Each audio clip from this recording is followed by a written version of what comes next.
my pervies. Thank you for coming to episode 2 of Cocktail and Cleavage with my co-host, Joy Perez. Hello. We gotta do like sound effects. We have to get that. We have to get that in there. I don't think I should be like. No, definitely okay. not. Okay. The drink of the evening is Summer Sunset? boom, Summer Sunset. She's right, because I didn't remember. And it's really good. It has like grenadine and orange juice and Sprite and Vodka. I almost said Peach tequila. schnapps. Yes, that. So I would definitely recommend this. Definitely, like 10 out of 10. It's really good. We'll start, I guess, talking about our week. First of all, I was really upset because we made this phenomenal podcast for last week with all of the bullshit and all of the cackles and giggles and being attacked by spiders and all type of amazingness, and it stopped recording right in the middle of it, so you guys did not get to experience any of that. So that was the start off of the week, and I didn't have anything substantial throughout the week. Spending time with me was not substantial. First of all, gasp. So dramatic. We always spend time together.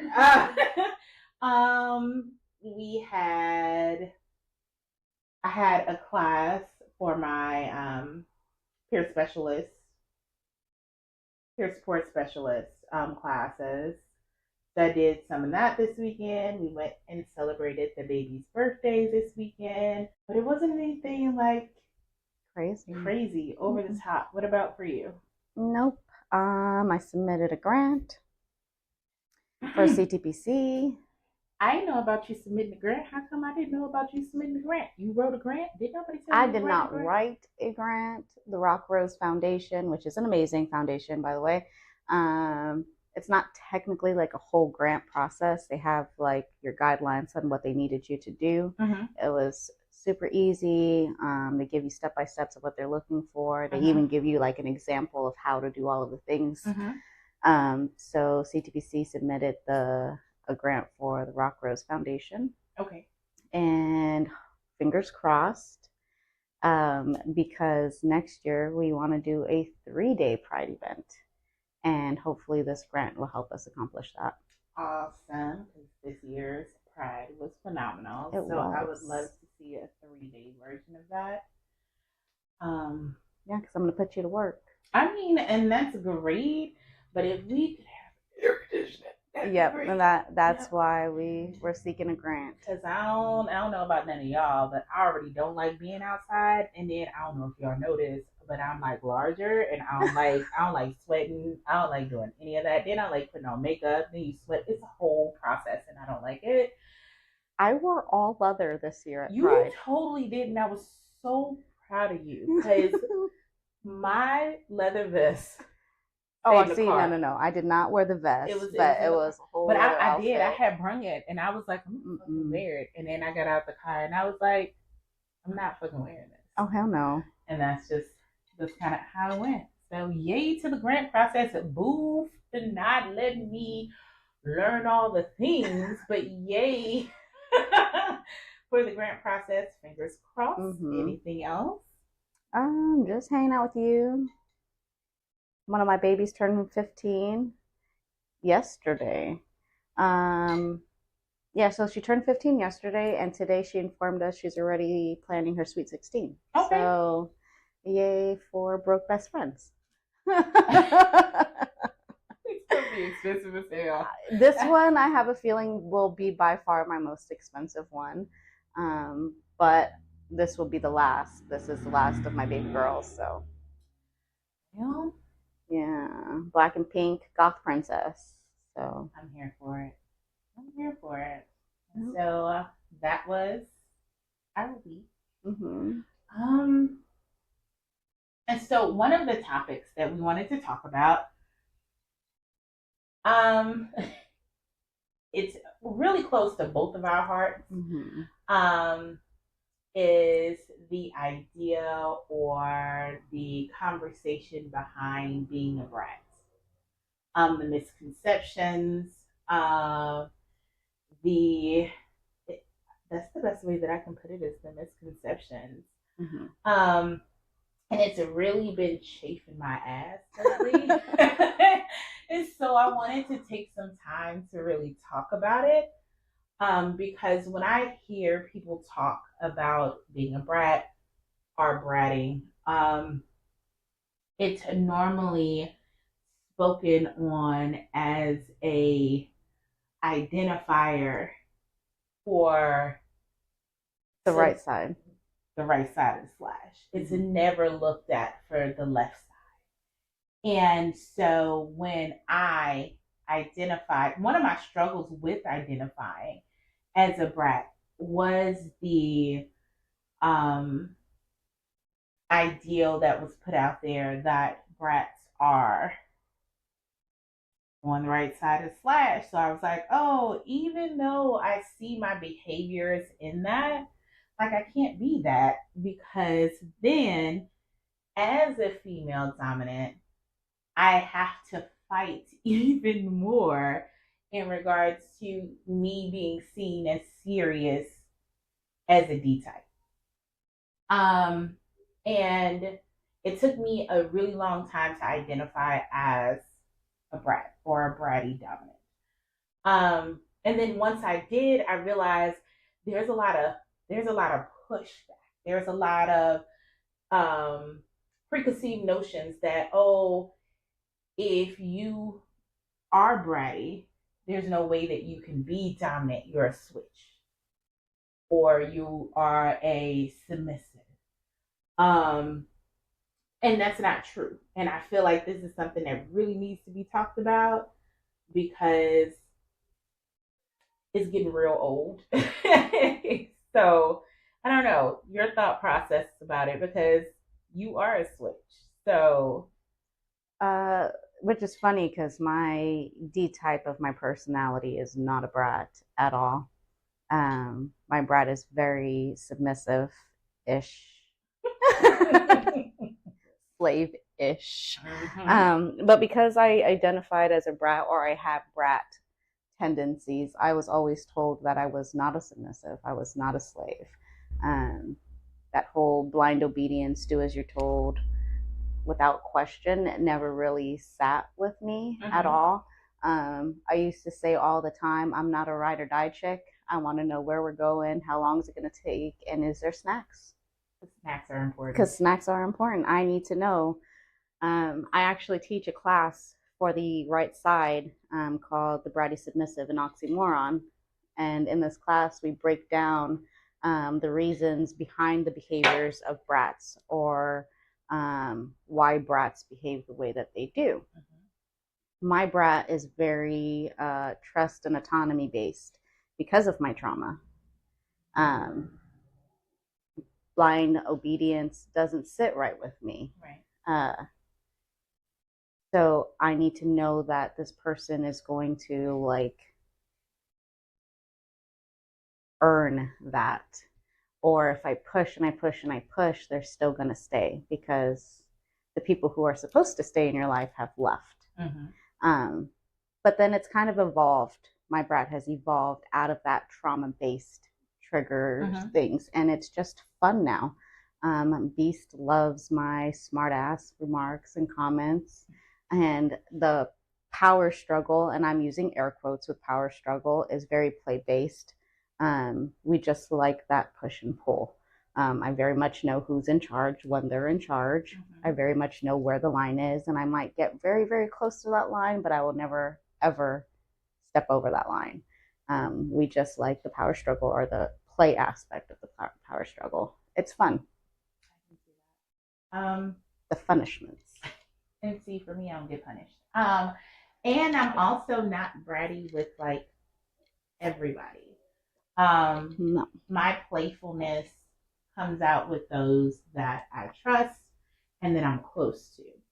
And so a great example of it is when my mentor, I'll Yeek. have a drink and then he'll turn away from said drink, especially if it's an energy drink. And then he'll turn back around and he'll be like, "You got an energy drink too?" And I'll be like, "Yeah." And it takes him a second and he's like, "Wait a minute. Is that my damn drink?" And I'm like, "Maybe," and it's like that playful, like, push and pull, but it's never like a disrespectful thing. And it's not just with anybody, it's just people that I trust. And I feel like that's another thing that we need to speak about in regards to the bratty. Consent. Mm-hmm. A lot of people will use, "Oh, I'm a brat," for ways to get out of accountability. Yep. For bad behaviors. And I tell people all the time, there's a difference between willful disobedience and being a brat. Mm-hmm. I have been in spaces where, like, it was just like a virtual munch, and everything this person did, like, it was obnoxiously done. Like, obnoxiously done. And then it'd be like, "Oh, I'm just bratting." No, you're not. You're an asshole. No, you're not. If you're just an asshole, say so. and that's the thing, or the ideal of, "Oh, I'm a brat, so I get to be a bitch," and that isn't something that computes, because in the power exchange dynamics that we choose to be in, this is what we're choosing to do. So it should never be done to push the line, or a lot of disrespectful. Be disrespectful. A lot of people call it topping from the bottom, and that don't even compete because I'm already at the top. Like, that doesn't even count for me. Like, I've heard lots of, okay, so from an outsider's point of view, mm-hmm. Is it that you get a lot of negative feedback about your brats from other D types? Because I've heard lots of S types say that D types are brats. They are the biggest brats, and they just won't admit it. I hear a lot of it from, of course, the D types, because they'll be like, "Oh, like for me, when it comes to like potential submissives or slaves, for me, I don't want a brat." But that's because I am a brat, and I'm surrounded by brats. So, like, to clarify, I never bratted with you. No, not at all. But I just feel like I am that person that I'm like, kind of, when I want it done, I want it done. Yeah. And so finding somebody that kind of understands that concept, like with you, like, you're like, "Oh, I know when to and when not to." And the problem is with a lot of people that don't control their behavior, that's where the bad feelings come in with it, because then it's like, because me, I don't like push and pull. Like, some people enjoy the push and pull. That'll get really old for me really fast. It has to be a mood for me. Like, Beast and I, our relationship is very much push and pull. Mm-hmm. Same with Sir. Rebel and I, it kind of just fluctuates. She and I don't have a dynamic together. We're very like primal based, so we just feed off of each other's energy. But there will be some times where she's thinking like, "Hey, we're gonna joke around," and I'll be like, negative. Don't fucking talk to me like that. Not today. That is not the mood I'm in today. And like, it's, I don't know, it's so weird. I find myself more often in like D-type headspace with Rebel, and my D-type self does not like brats, littles, middles. Not that I don't like them. It's not for me. That's not who I want in a partner. In that headspace. Right. So like when she gets playful like that, sometimes, unless I'm initiating it and like it just comes out of the blue, I'm like, hard stop. Negative, ghostwriter. That does not compute right now. I'm not okay with that. Yeah, I no. I do not consent. Yeah, my D type is very much do as I say when I say, no more, no less. And see, I think we had that conversation. Like that's you, and I'm like, oh no, I want you to know what I want when I want it. Oh hell no. And that is just kind of how I move. I think the best example of that for me is when me and my partner were in a dynamic, and my thing, I don't plan dates. Like, if you're taking me on a date, don't ask me what I want to do. Like, we've been talking, and once again, I'm demisexual, so we do a lot of talking before we even get to, so there's been a lot of communication. So show me. Y'all have seen the eye roll. Show me you paid attention to all that talking that I was doing. I don't want to have to plan anything. I don't want to have to figure out anything. I don't want to have to drive anywhere. I don't want to have to manual labor. What are we talking about? Like, I don't want to have to do any of that. And so there's a lot of people that like they want to be told what to do, how to do it, when to do it, and I don't know. I think that's why I just don't have an S type, because I think to be my S type, you would have to be like a mind reader. Because one, I don't like anticipatory service, but two, I don't want to have to repeat my damn self. So maybe my D type is a brat. I don't want any of that. What are we talking about? No. But the guys have also like created this princess complex with me. So like for Rebel and I, she very much plans our dates. And like in the beginning, she would ask me, and I'm like, don't ask me. You should know what I like. You should know what I would enjoy. Like, just figure it out. My day is so busy. Mm-hmm. So like when we go out together, I want to not have to think. I don't want to have to make the decisions. And it's not so much that it's a power-based thing. Mm-hmm. It's, as my partner, I just need you to just give me the space to like not be in charge. I get it. Because on my day-to-day basis, in my vanilla world, outside of her daily work, she technically works with me, but she's under me. So like in those spaces, I'm telling her what to do or giving her instructions of, who to talk to, where to be, what to do. So when we're together one-on-one, I kind of want her to just get me out of that headspace, because that's where I'm at 98% of my week. I can see that. You say princess, I think more like goddess, like queen type stuff. Like, I don't.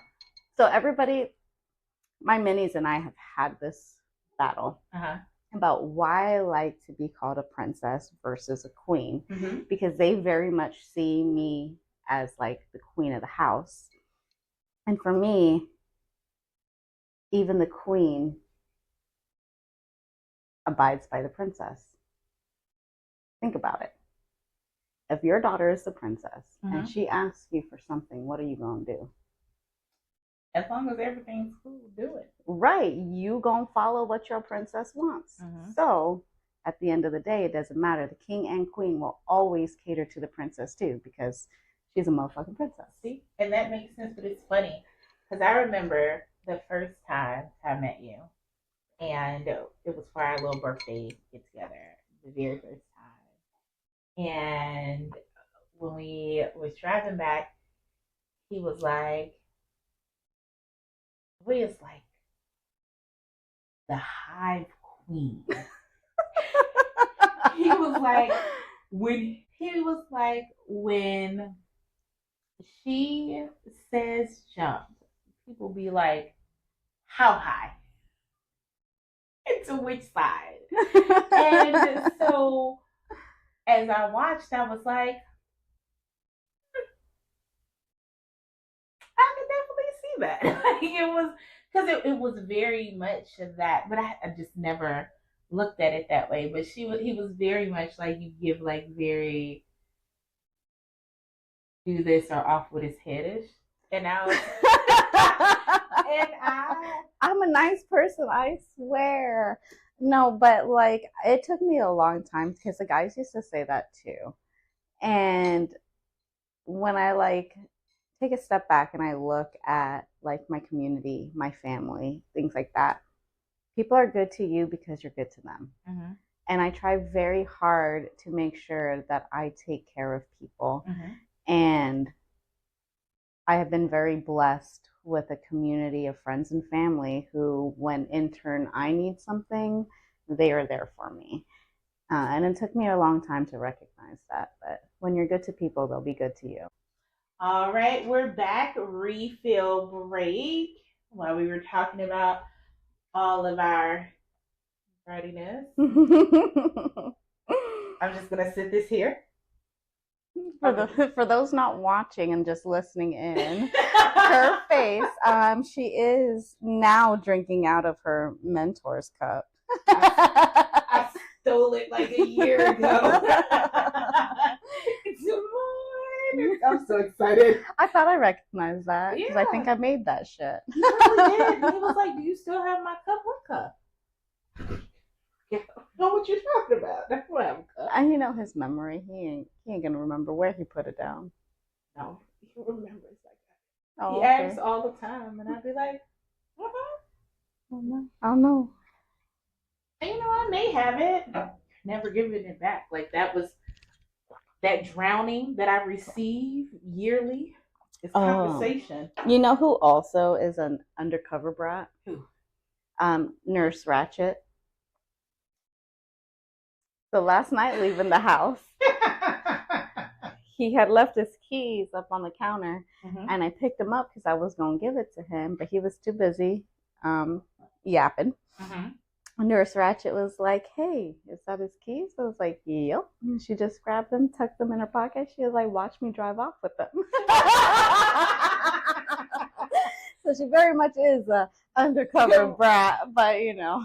You know what? And now that we're talking about like the brat aspect of things, I actually had a conversation with Ty about like bratting, and I was like, "Oh, well, I don't know if you know a slave would really be." And he was like, "But Joy," and I was like, well, "I mean, I guess now to me, all of that makes sense. It's why we all get along so well." And you're like, "Oh, I didn't see it. I didn't." You didn't see it for real? I was getting in trouble all barbecue because she would come up to me and she would say something. I'm like, "For real?" She's like, "Yeah, go ask him." So I go ask him, and he just looked at me, and I look at her. She's like, like, "God damn it!" Like, "I heard baby cub staying the whole weekend." "No, the fuck she not." I'm like, "Oh. Okay, never mind." Is over there like, That's why she Nurse Ratchet. But while we're talking about this, there was a conversation that we were having, and I feel like we should bring this into this conversation. First of all, we're going to start about our GIMP suits, okay? So, we talked about it last episode that y'all didn't get to see. But we have like this idea for the podcast, and what we want submissive enslaved to serve us while we're on set in GIMP suits. Right? And so then they will prepare our drinks, and then after they're done, they're just gonna stand in the corner and eat pretty flowers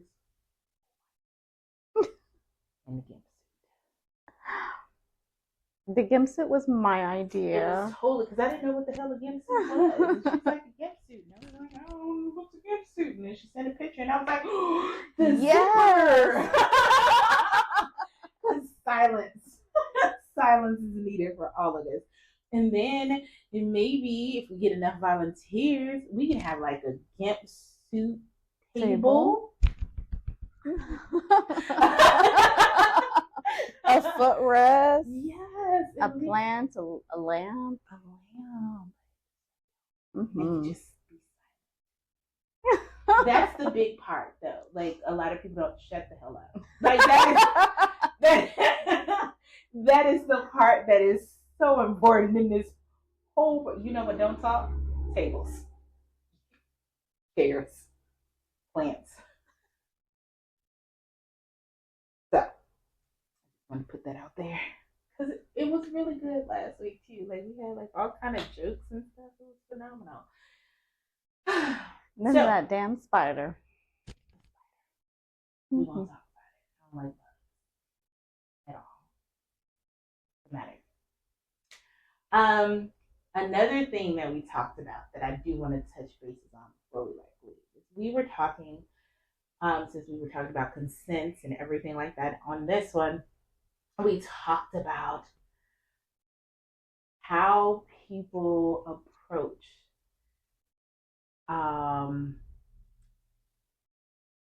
those in a relationship are the individual partners of those that are polyamorous.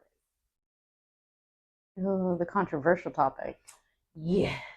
And because I have found that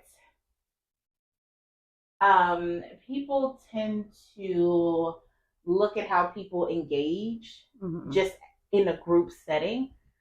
And they think to themselves, oh, okay, well, I can approach or I can talk to or I can deal with somebody the same way that person A or person B or person C does. But my word of advice would be to make sure that you're checking to see what their polyamorous style is. For example, and this has like nothing to do with like romance, relationship, or even like in those realms. Miss Locs and myself and Scorpion King Ty have been friends for quite a long time.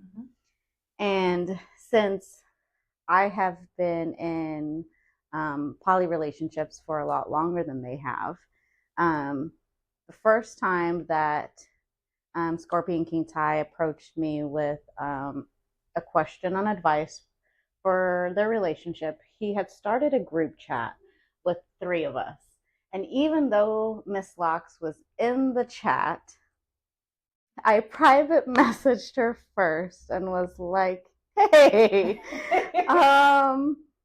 is this cool? Like, is this okay for me to actually talk about? I want to make sure that I'm being respectful to you and your relationship and that I'm not going to like stir the pot or misspeak or anything like that, because them being my friends, each of them individually and them as a whole matter to me, and I wanted to make sure that I wasn't crossing any lines or any boundaries.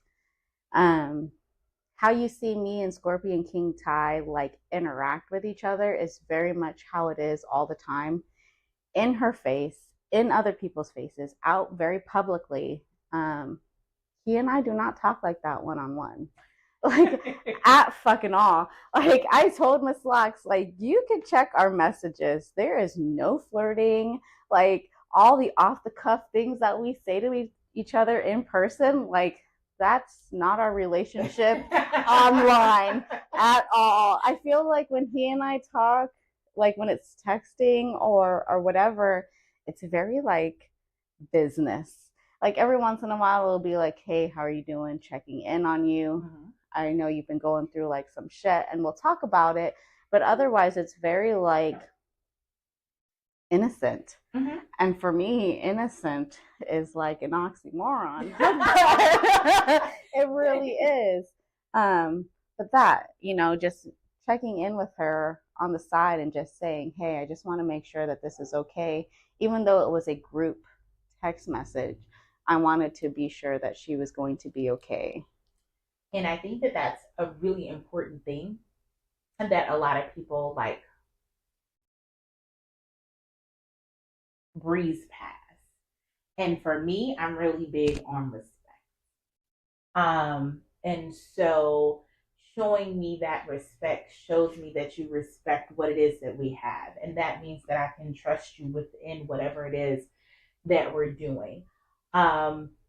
Everybody's polyamory situation, relationship, dynamic, whatever it is, it's different. Mm-hmm. And I know that in regular vanilla polyamory hierarchical things, it's a no, it's taboo. But when you are within the lifestyle that we live, that is literally what it is. So it's very much hierarchical. And so for me, it's not even a possessive thing. I've realized because at one point in time I struggled because I felt like it was possessiveness. It's not disrespect.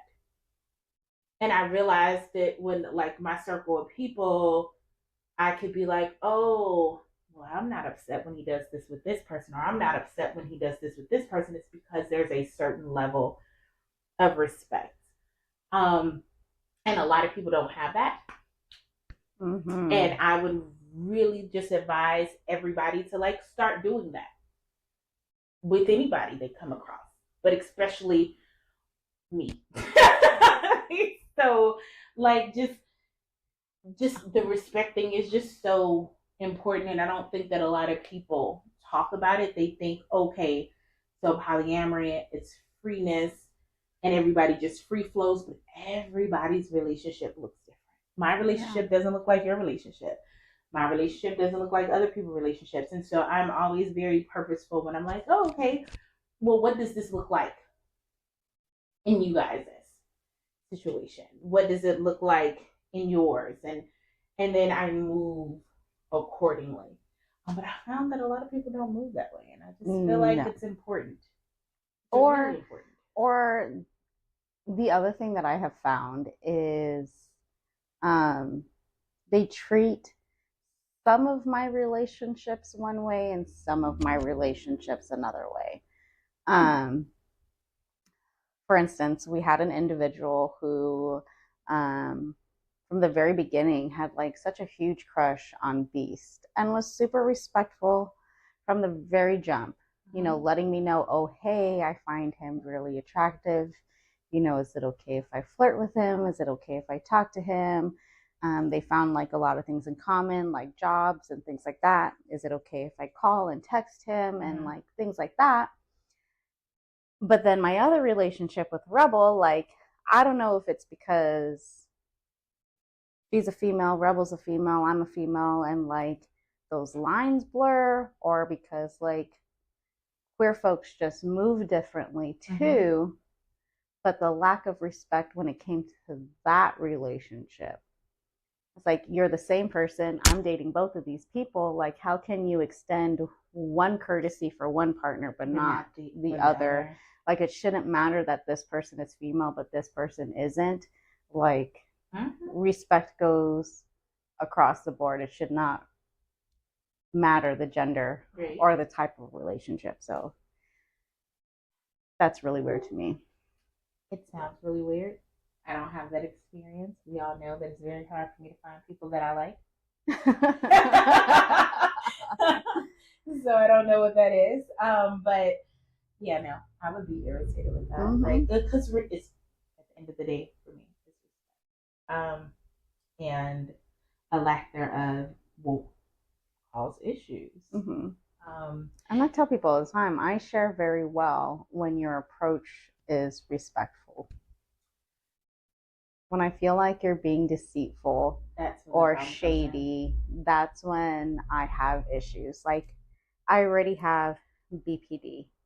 Like, I have these like negative self-talk and negative images, and like the brain plays tricks on you.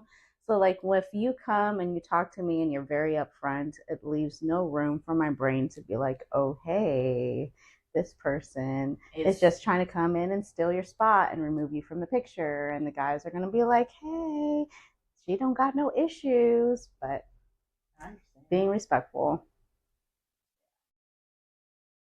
I also think that a lot of people take kindness for weakness as well.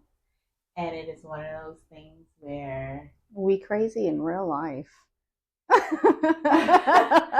Like, when I say I'm nice till I'm not, like, I really am nice till I'm not. And I feel like people see me and they're like, oh, she's so friendly. She talks to everybody. She gives everybody all these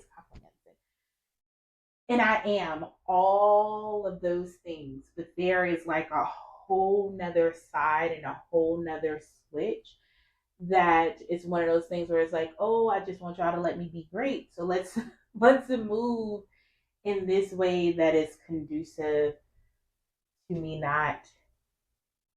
I think that people very much misconceive me too because I am so short in stature. And they're like, oh, she's so cute. Oh, it's Joy. And then I'm like the first time we ever interacted, we were standing there talking and I was being nice and we're talking and super sweet. Super sweet. Conversation was phenomenal.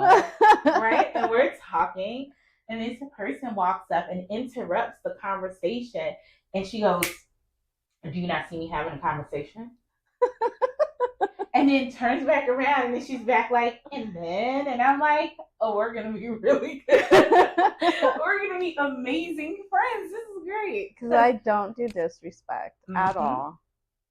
But yeah, I just felt like that was a topic that was there that we had talked about, and that was something that needed to be addressed on a wide scale, because I feel like it gets kind of convoluted in what we do. I also think like because we both have polyamorous relationships, our ideas of like relationships differ than a lot of people's.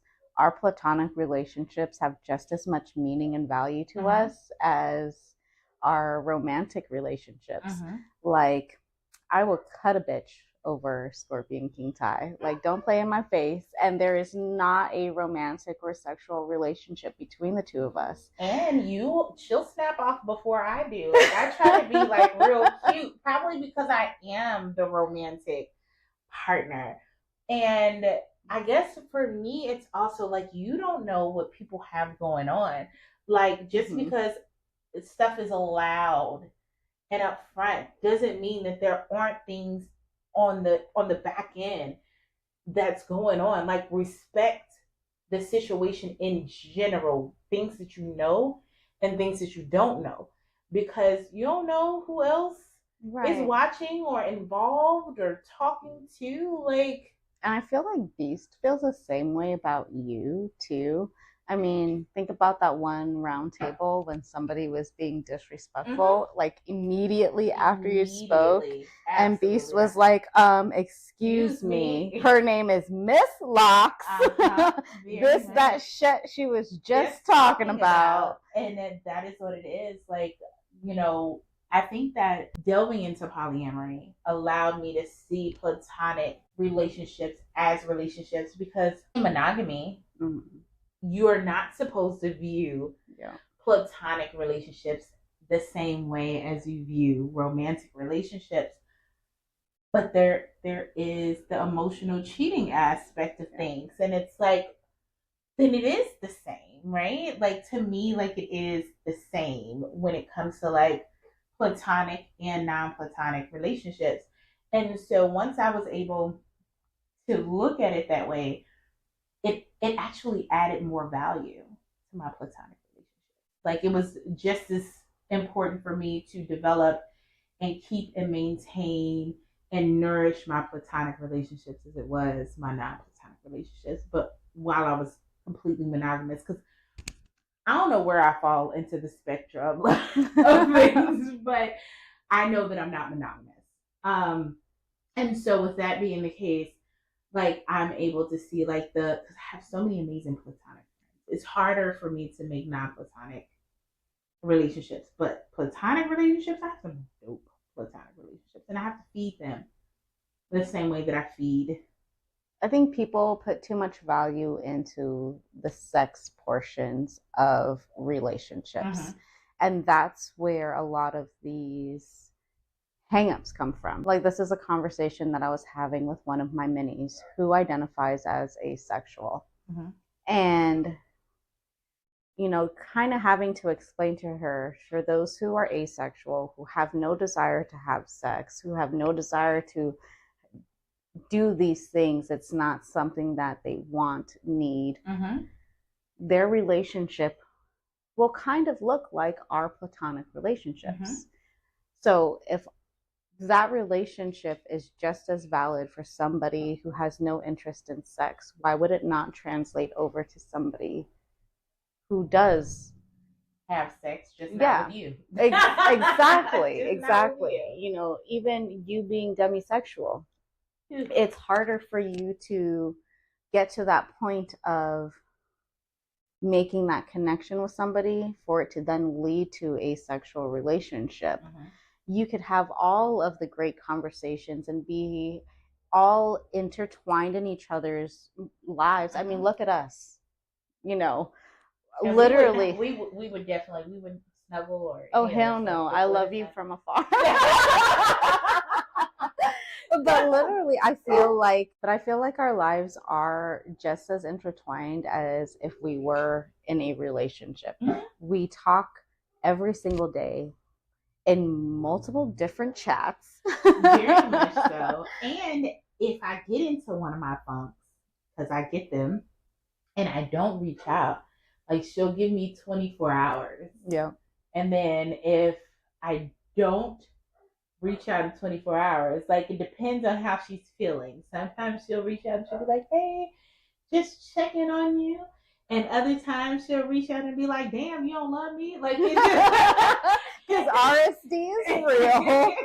But yeah, you know, we talk our kids' birthday parties. We've done holidays mm-hmm. together, our own birthdays together. You know, we talk about health, finances, relationships, mental health, mm-hmm. all the things that you typically would do with a partner, mm-hmm. we do with each other. Mm-hmm. I love you, but we not snuggling. I love you to death too, but I want to snuggle with you. That's like them saying, "Oh, don't you want to snuggle?" No, I don't like no. That's like, okay, so last November, her and I were Thelma and Louise on the way to Florida Power Exchange. And we went, just the two of us, solo dolo, no partners. We were adults. Unsupervised. Totally unsupervised. And so we shared a room.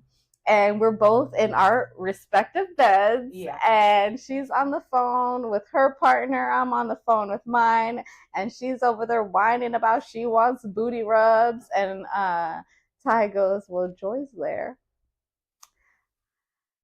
Exactly. Disrespectful. Why would you even recommend that? We were like, no, absolutely not. But then like the next night, he was whining that he missed snuggles, and I was like, you know what? Rebels at home. And he was like, oh fuck no. I was like, exactly. So, and if I get into one of my funks, because I get them, and I don't reach out, like she'll give me 24 hours. Yeah. And then if I don't reach out in 24 hours, like it depends on how she's feeling. Sometimes she'll reach out and she'll be like, hey, just checking on you. And other times she'll reach out and be like, damn, you don't love me? Like, because RSD is real. But yeah, you know, we talk our kids' birthday parties. We've done holidays mm-hmm. together, our own birthdays together. You know, we talk about health, finances, relationships, mental health, mm-hmm. all the things that you typically would do with a partner, mm-hmm. we do with each other. Mm-hmm. I love you, but we not snuggling. I love you to death too, but I want to snuggle with you. That's like them saying, "Oh, don't you want to snuggle?" No, I don't like no. That's like, okay, so last November, her and I were Thelma and Louise on the way to Florida Power Exchange. And we went, just the two of us, solo dolo, no partners. We were adults. Unsupervised. Totally unsupervised. And so we shared a room. And we're both in our respective beds. Yeah. And she's on the phone with her partner. I'm on the phone with mine. And she's over there whining about she wants booty rubs. And Ty goes, well, Joy's there. Exactly. Disrespectful. Why would you even recommend that? We were like, no, absolutely not. But then like the next night, he was whining that he missed Snuggles, and I was like, you know what? Rebel's at home, and he was like, oh fuck no. I was like, exactly. If you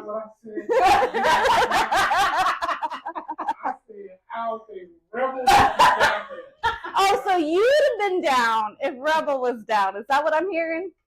No.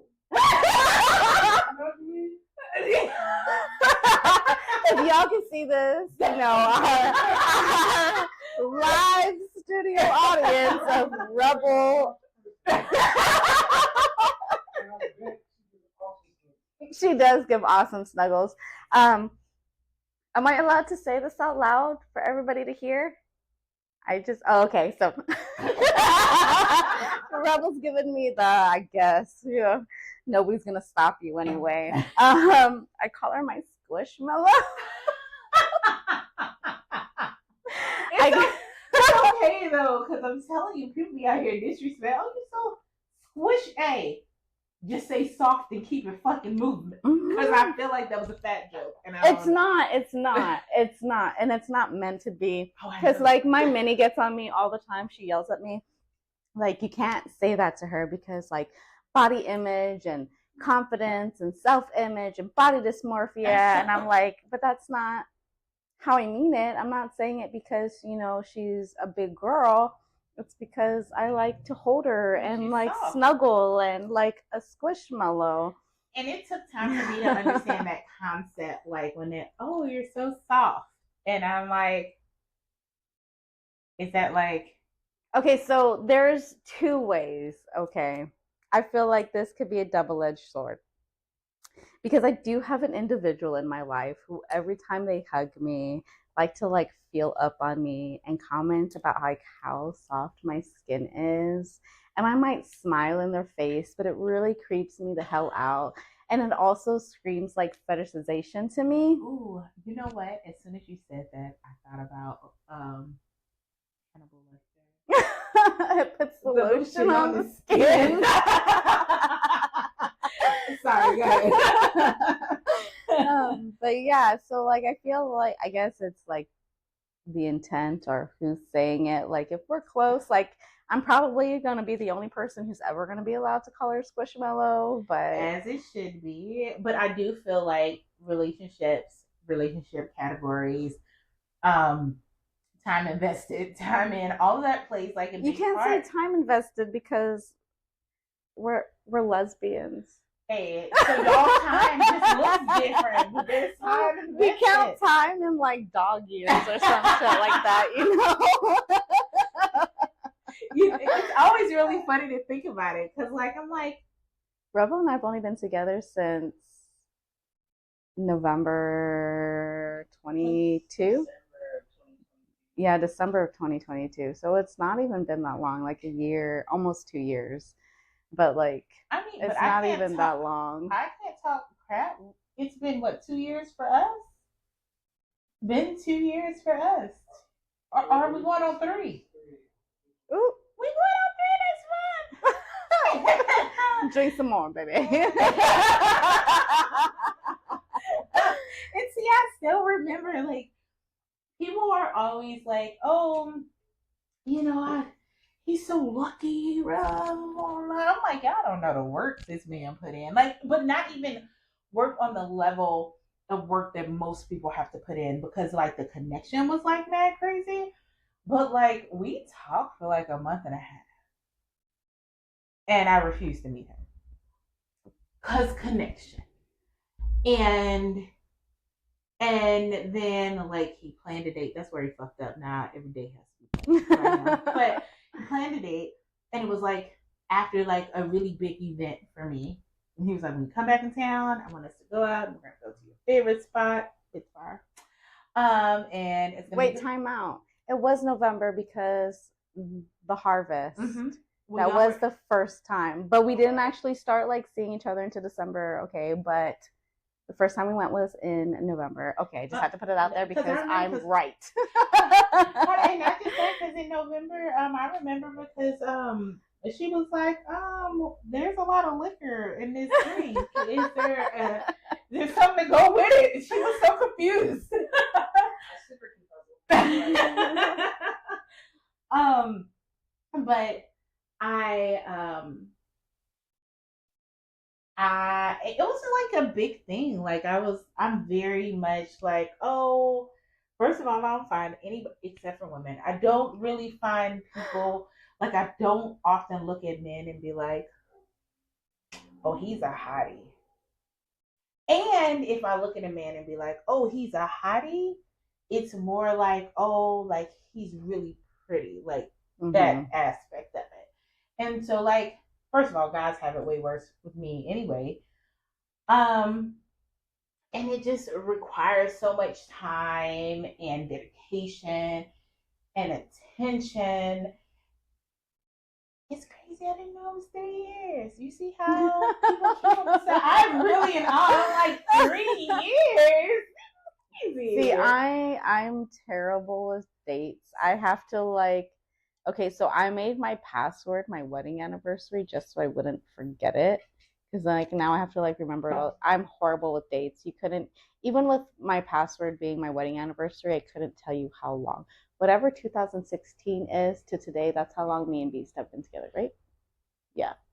But that's the thing, because for me, my youngest daughter's first big birthday was on the 16th, but our birthday is on the 19th.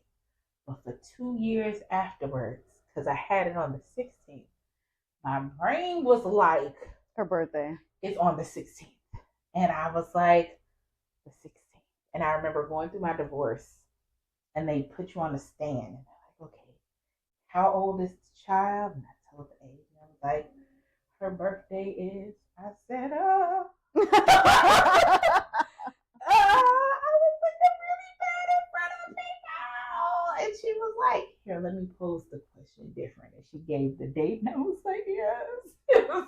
I'm really bad with dates too. So well, also I feel like with these heifers I'm with, ain't none of them. I just went on my nose. Ain't none of them actually like asked me out. It was just like, oh, this is what we doing.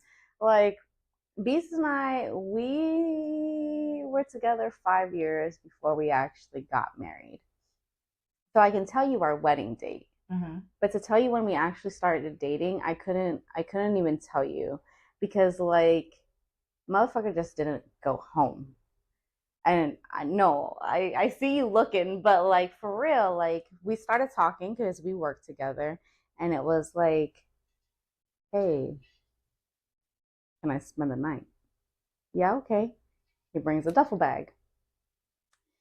We do our thing, we go to bed, we get up, we go to work, we come back, and we worked overnights at the prison.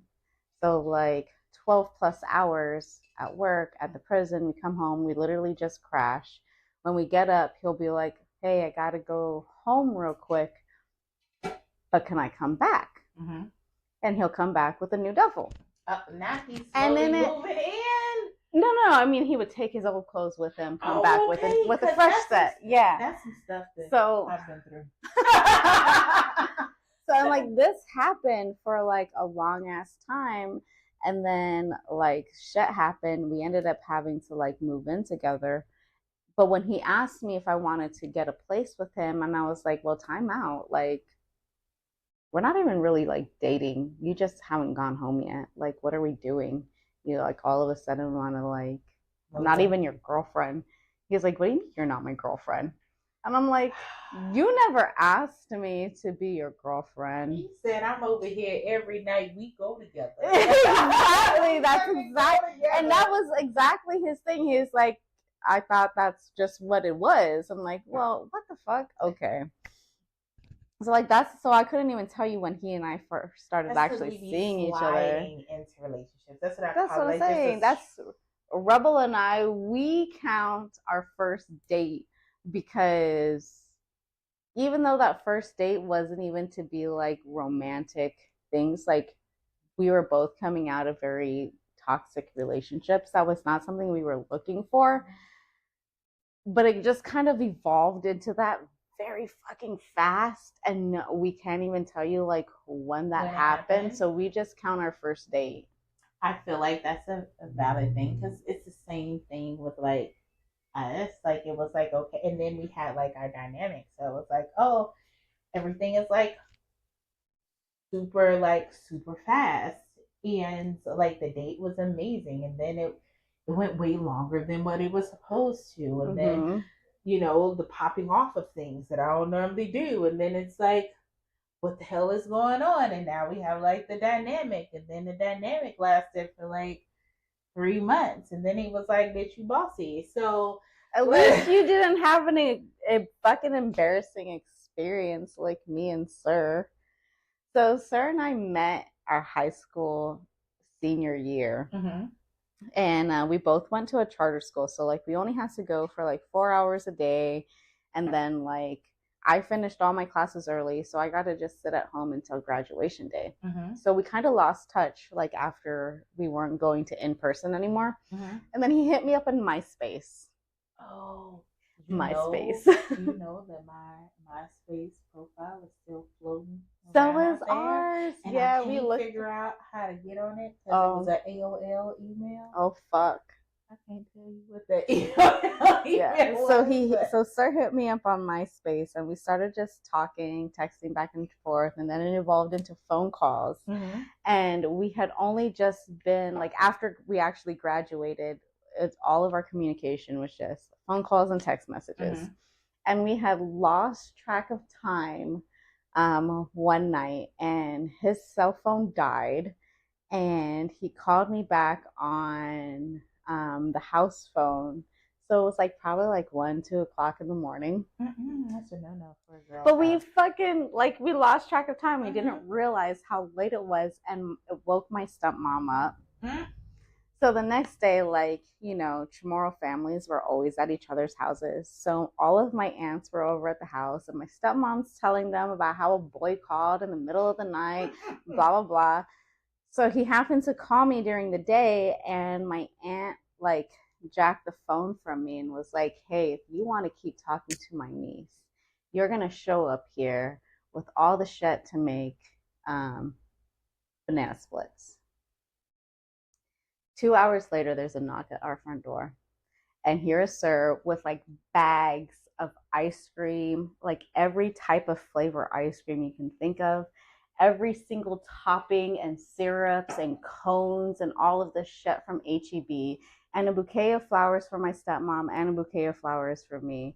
But yeah, my aunt like put him on the spot because like in my head, I was pregnant at the time. I had gotten pregnant. Wasn't Sir's, and it was just a dude from high school. And like we were just talking, and he was going away to boot camp, and it was just something fun, and I really enjoyed our conversations. Home life was shit for me, home life was shit for him, and it was just something for us to like connection. I never actually expected to like see him in person ever again, or even like start a relationship with him. And then my aunt, you want to fucking talk to my niece, you're going to show up here with fucking banana split shit. Yes. And he was like, say less. Yeah. I swear, he must have bought like everything in HEB you could possibly think of for like banana splits. He said challenge accepted. Yeah, he and sure I love did. That for y'all. And then Beast is just, we go together now. And he was like, I mean, I guess. And then Rebel showed up with a U-Haul, so I feel like there was some other shit we were supposed to talk about, but we went. Well, probably, but it's been a while. I feel like we should just move on to like the question. Yeah. We ready for y'all, for our all right, executive producer. I almost called it. I didn't. I was good this time.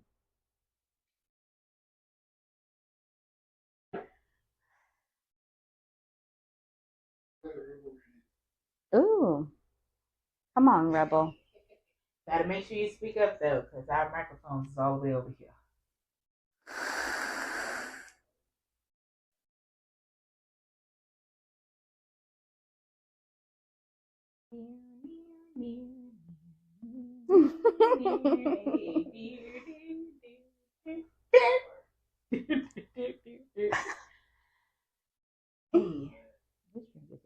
It is. But now I want French fries. That's how you know you're getting tipsy. You only, and it has to be McDonald's French fries, and you gotta ask for salt. Make sure y'all salt in it. Or Freddy's French fries.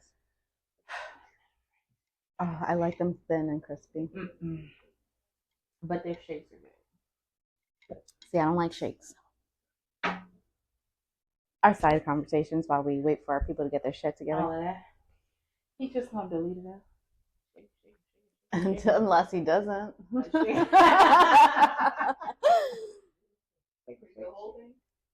Oh, hell.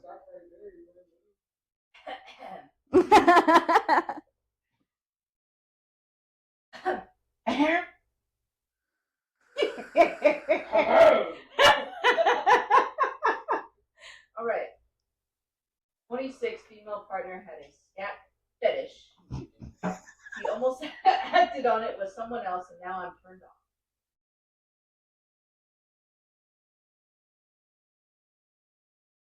Says I've got this sub that I adore, and things are solid with us. I've known him from the start, and he has a scat fetish.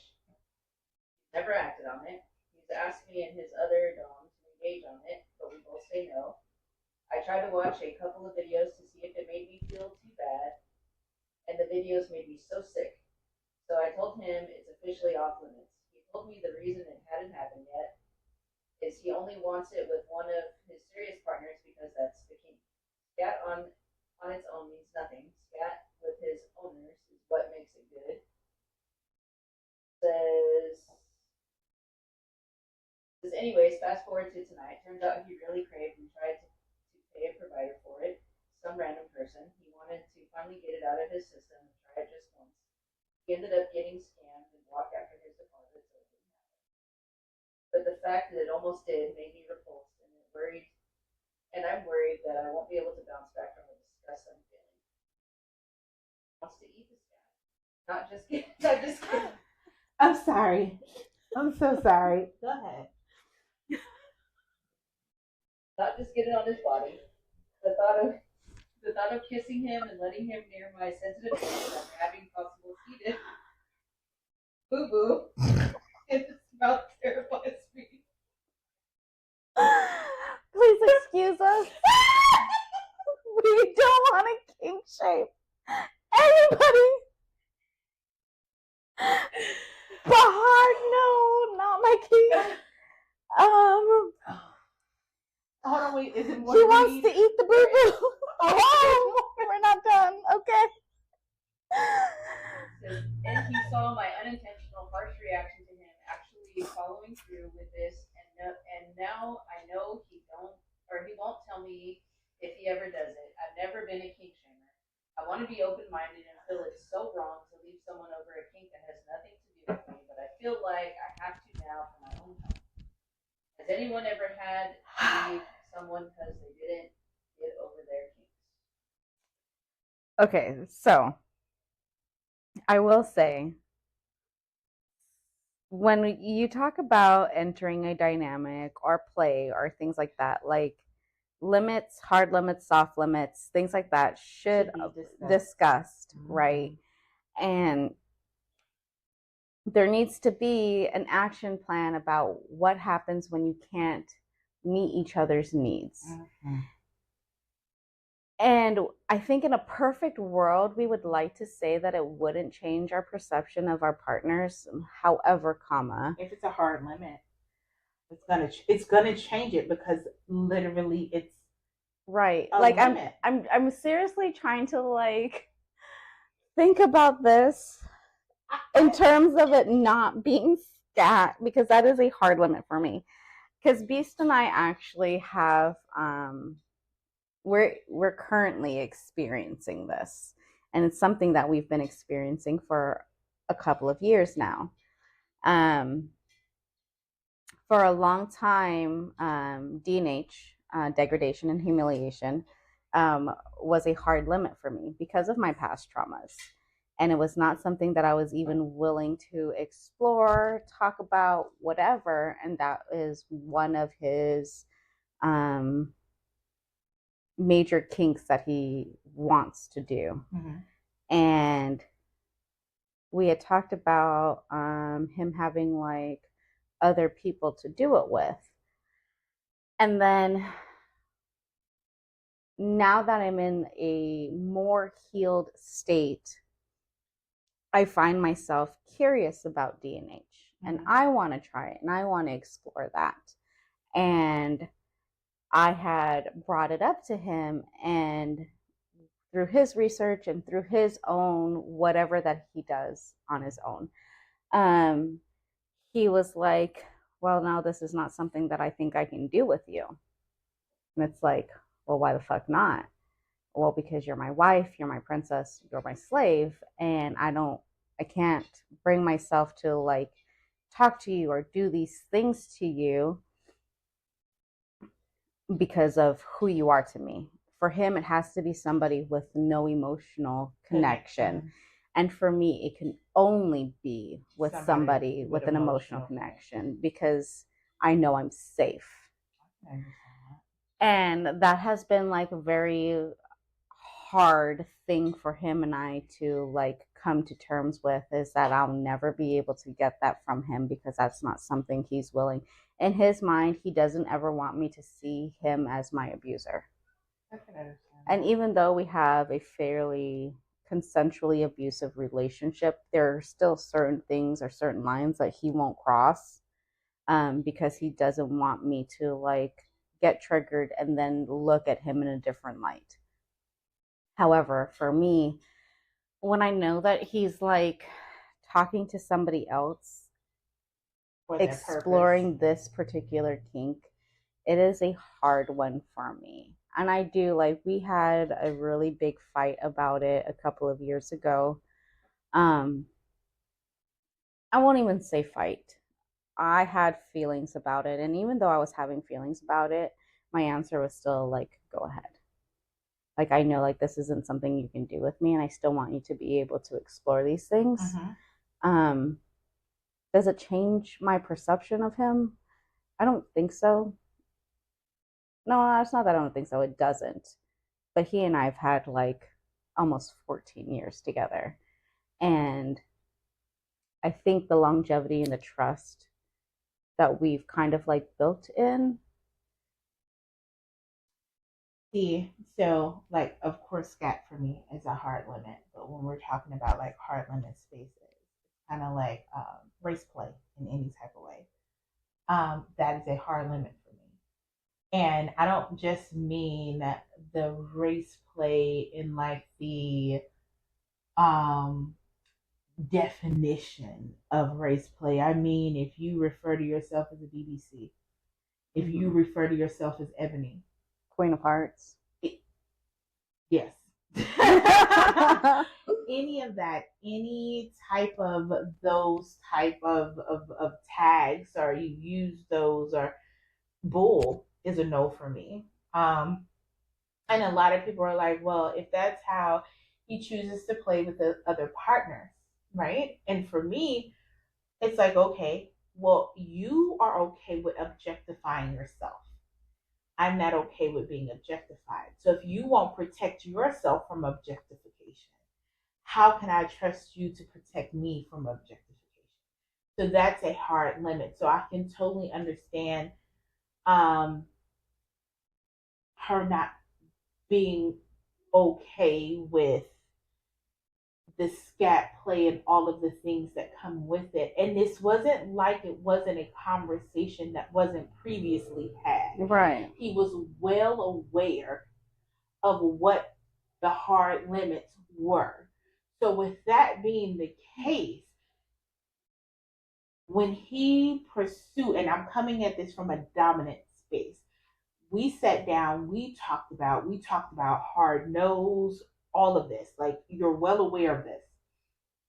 and you still allowed your wants and your desires to go above the negotiated dynamic that we had, right? And so for me, all of it combined would be a this isn't a good fit because you were aware, nothing was hidden. I didn't, these were things that were already known. And then you're like, oh, I'm gonna pay for it. Then you get scammed. And then you're like, oh no, I was scammed.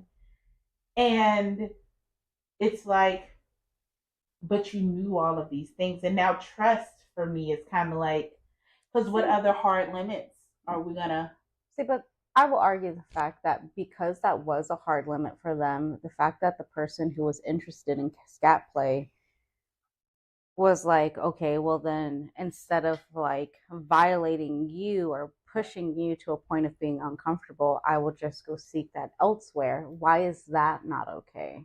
And I do understand putting like your health at risk and taking a stand for that aspect. If it puts your health at risk, then absolutely. The recording is doing something.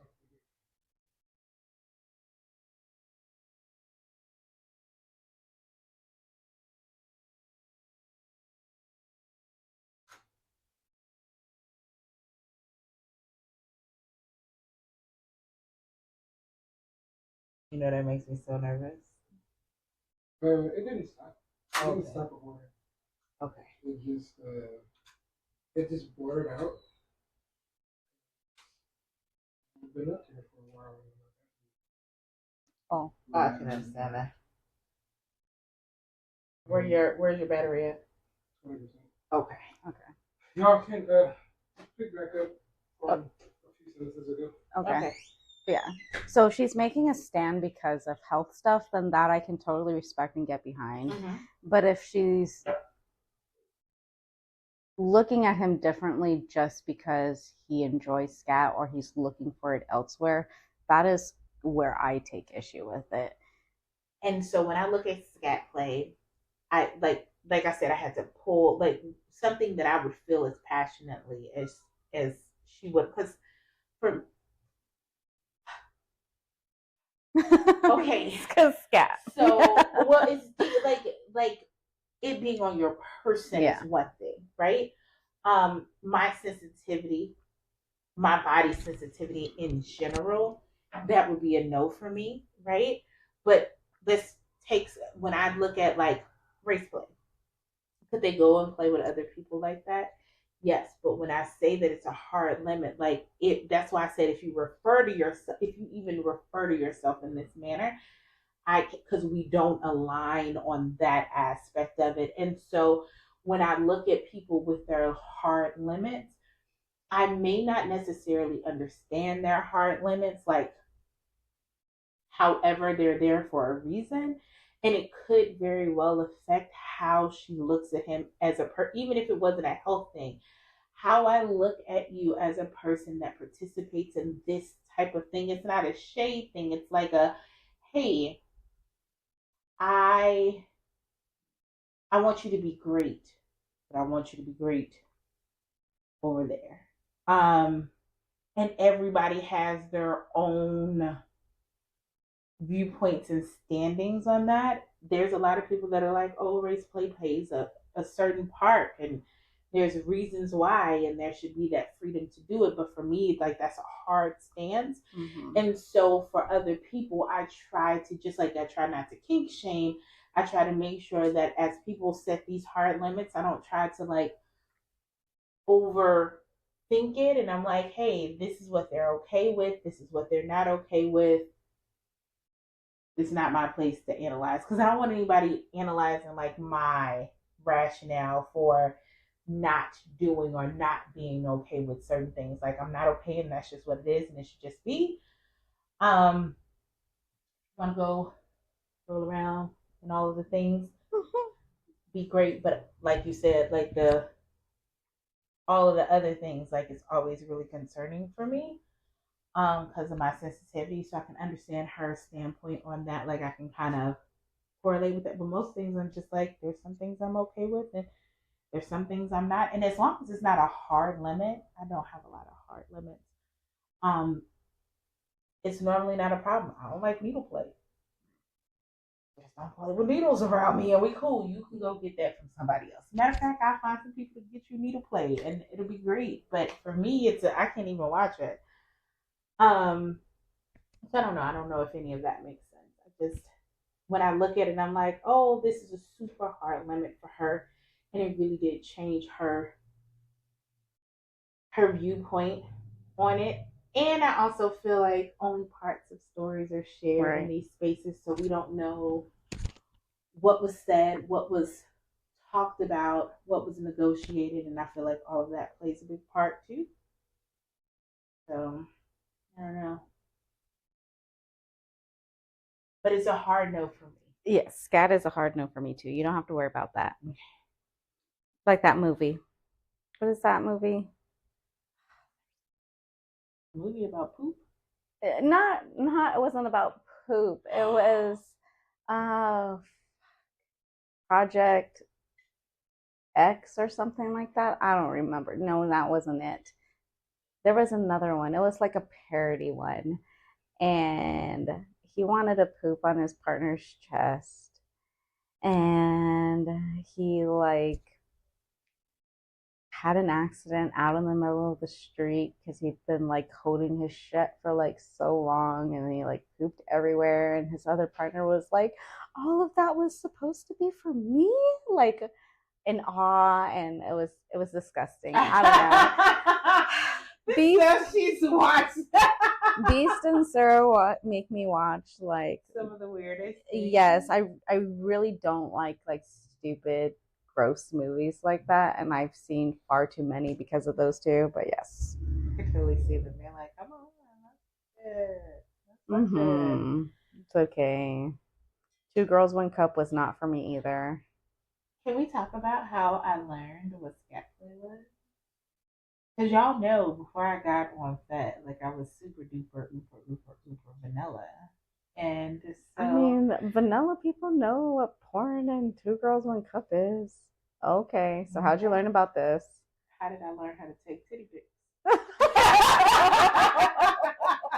my God. Google. It was traumatizing. Oh my God. It was traumatizing. So do you know what blue waffle is? I do. Okay. And I refuse to look it up. Okay. Scat. Okay, so let's talk about that. Like blue waffle's not scat. I know it's not. Okay. And I'm not willing to look at it. I'm gonna have to find something else and like you. tell you to Google this for me. Tell me what it is. I've learned to no longer. I no longer. If I really want to know, all I gotta do is like type it in Fet. Oh my goodness. You know it'll pop up. Yes, I know. You know it'll pop up. Don't tell me you be using FetLife like Google now. I totally do. So like example, I'm not big on like the whole anal thing, anything. But I was scrolling and then this picture was like, oh, do you need a nightlight? And she had an anal plug in and it was a light. And I was like, oh. Okay, so I was being an asshole earlier. And I went into my drawer of tricks and I was gifted a plug a long time ago. And it's supposed to be like, I don't know, maybe a horse's tail or something like that. But it's an insertable anal plug. And the tail looks like really bad weave. Yes, like a Timu weave. And so I had my hair up in a bun and I stuck the plug in my bun and it really looked like I had like extensions in my fucking ponytail. I don't know. It was hilarious, okay? I don't know why anybody would want to stick that in their ass and look like there's just like, you got a really big hairy asshole. That doesn't sound fun to me. But B said I should do that at the harvest. Tuck it in my ponytail so he can like snatch it out of my hair and swing the fucking plug around. Yeah, I don't know.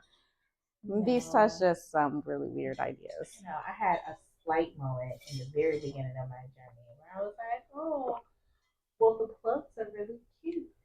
And so I had went and I had bought a plug. And I was like, oh, it's a rose. It's really cute. That motherfucker is still in the package. And when my partner and I was like we started like staying together, I was like cleaning out the other closet. I was like, yeah. He was like, what is this? I was like, oh shit, I forgot. I had even bought this anal plug. Like, here, you can use for your other bitches. Cause this bitch ain't putting nothing up her ass. And I just, Never say never. oh no. I said never, and then Ty had a whole plug up my butt. I don't know. You were like, he did not put it there, okay? He was just giving me tips and tricks on how to do it so I would be comfortable because I have great aspirations of being an anal whore. so you However, didn't my sphincter sphincter said no. You didn't post it and realize you saw it first? That's what you get. Choke. That's what he said. So we're gonna leave that there. No, that is It's a great stopping point. It totally is. So, thank you so much for coming to our second episode of Cocktales Cleavage. Don't forget to like, subscribe, share, all of those amazing things. I want to let you know that my manager is over there nodding because I remembered it on my own. Anything? Yeah. Anything to say? All right. Well, we will see you again next